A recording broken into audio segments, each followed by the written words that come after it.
Everybody, welcome to Becoming the Message. If you've been following us for a while, thank you so much. If you're new, you're so welcome. My name is Lisa and this is Jessie. And we wanted to do a video just talking a little bit about how we process coming out of one year into the next year and giving you some tools as well as part of a series that we're doing on the new year. So we're very excited that 2019 is coming to an end. There has been some beautiful moments in it. There's also been some really challenging moments in 2019 for both of us. So we wanted to talk you through a little bit of our process with that, and then the steps that we take about, I suppose, taking the good out of a year that has just went, also releasing the stuff that has been really challenging, and in a way that positions us for what's to come for the next year. Yeah, and I think what's important for us is we want to take 2019 and we want to take the bad things about it, the parts that we really hated, and the really good things, and we want to put them together to turn them into a building block for 2020. And I think that's the goal of every year. We talk a lot sometimes about letting go of the old and embracing the new, but actually there's lots of elements even in the challenges, and I think that's what we've really found this year, that even in the challenges there's things that grow you, there's things that you become along the journey that actually are really relevant for what you're going to need for the year to come. So it is that whole piece about it being a building block. So one of the things that we do is we go for a retreat every January. We bring a close group of friends, anybody that wants to come, that kind of wants to be in the same mindset, I suppose, as we're in at the end of a year. So we'll usually do it January, and we will look at what do we need to let go of and what do we need to release for the year that has just passed. So we'll go over 2019 kind of month by month. What are the standout moments? What are the things that were incredible, and we will celebrate those things and we'll give thanks for them. And then what were the bits that were actually harder? Is there people we need to forgive? Is there things that we need to let go of in our hearts? Anything that stands out for 2019 for you that you know is going to be part of that process of releasing and letting go? Yeah, I mean, I had quite a few things to release and let go from 2019. In a lot of ways, it was a very challenging year. It was quite challenging with relationships, with personal relationships. And I also had a challenging work year as well, where I'd been in a job that I really, really loved, but it became time to let go of that and to move into something new. And I took a bit of reflection time to think about what did I get from that job, what did I get from that season that I could really take into 2020, even though at times it was quite painful.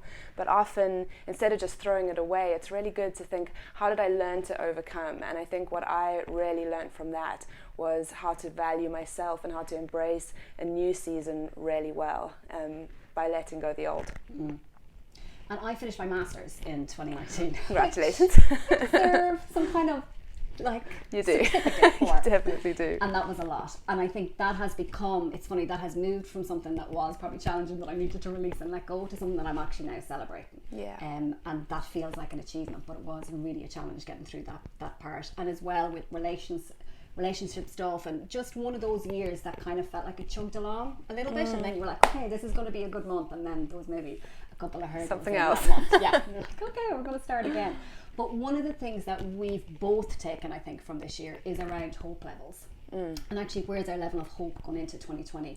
Because I think when you've been through, both of us have had challenges in friendships and relationships in those areas, and you kind of hope can get damaged when a certain area keeps getting hit again and again. And it might be family for you, it might be career, work, education, it could be anything that just, it's the same area that keeps getting hurt, and your hope levels just get so down. The worst.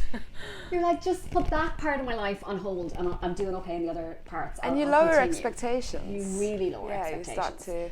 And one of the things we really challenge each other with, and I think friendships are really important for, is, hey, actually that part of your life is really important and you need to come back to a place of hope with that. And we really try to do that at the end of a year, of where are hope levels at in different areas of our lives and what areas need actually hope to come in. And we both believe in God. We pray a lot into areas like that of actually, I need hope to be restored in that area. What does that look like? How do I build hope again? And that's been a huge piece for us at the end of the years. It has, and that's kind of, I think, how we would measure success in many ways moving through a hard season is when we came out of it, no matter how hard it was, no matter what we had to work through, no matter how difficult it was, where is our hope for that area of our life? And if we can go into the next year knowing I'm still really hopeful that there's a brilliant answer for me in this area, or there's something great that's going to happen in this area, that looks like success. And then we tend to do one of our whiteboarding sessions. We do. We love a whiteboarding session. It's a little bit infamous for us. Like, Jessie, I need to whiteboard. And basically what our whiteboarding sessions are is we talk about what are the things that are really important to us. At this time of year, it's usually for the next year. So we'll kind of map out the next 12 months. But it's usually with a sight to kind of what we're moving towards longer term as well. And it's really purpose driven, isn't it? It's looking at extremely. These are the things I want to move towards. What are the steps of how I move towards that? Having somebody to do that with, it's huge. It's so helpful. You get it out of your head, you get it mapped out. People might be kind of more mind map people, whatever works for you. But something about the whiteboard gets it out for us, and we can kind of erase the parts that aren't really important. We've had real breakthrough and turnaround moments. Yeah, we have had amazing breakthrough, and it's so important to do life with people. I think often when we come to the end of a year and we're reflecting, that can be a really personal thing that we do, and it's quite sort of self-focused, but actually bringing somebody in, especially a good friend who will challenge you, who will say, you know, well, why are you doing that? What was your thinking on that? And it really helps you to bring out what you really need to do for the next season and find your purpose for the year ahead. Yeah. And I think we're quite good at timelines, aren't we, in terms of we try not to get too caught up in what's my purpose for my whole life, even though that's a great question to be asking, but it's good to look at just the next year ahead. For the next 12 months, how does purpose work out in my life so that I can keep working towards those bigger goals? Yeah.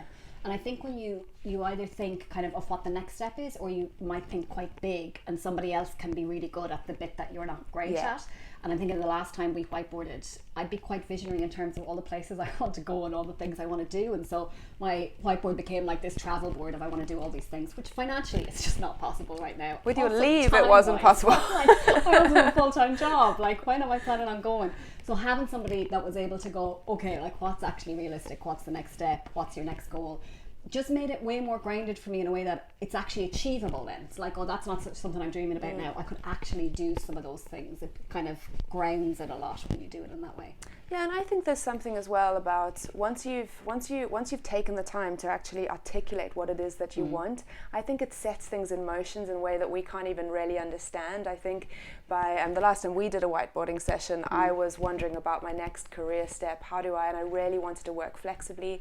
I really wanted to be able to work from home because I'm also doing a master's part-time, and I needed to be able to travel and do different things and work, you know, not based in a location. But I didn't know that until we kind of whiteboarded it, and I thought, oh, my dream is 2 days a week getting paid to work from home. And within a couple of weeks that actually happened, and I think part of that is about being intentional, about taking the time to articulate what is it that I'm looking for in the next season. Yeah, and you become very focused. I mean, that was quite a standout moment of 2019. So Jess came over to Ireland, we whiteboarded about her next steps. Literally what we had as like inspirational goals. I mean, if these things could happen, that would be amazing. All happened within a couple of weeks. I mean, it was standing, and I'm not sure we would have noticed that and celebrated it in the same way had we not actually intentionally sat and they became the real fixed goals of it. So it's definitely been a tool for us. And I suppose what we wanted to do is create something that brought together a little bit of our process over how we come out of one year and into the next, because it is actually a time of the year that we're very excited about, and we do feel like it is a time when hope gets to be restored and we get to actually step into the new year in a really intentional way. So we've created a guide. Do you want to talk about our guide? We've created a step-by-step guide to turning your previous year into a building block for your next year. You want this. And if you're a subscriber already, we're going to email it out to you. Everybody can use this tool. But if you know somebody who could really benefit from taking their past year, maybe they've had a tough season, maybe they enjoy reflection, maybe it's just somebody who wants to do 2020 really well, then please invite them to subscribe to Becoming the Message, to our newsletter. You can do that on our website, follow us on social media, and we'll send that out to them as well.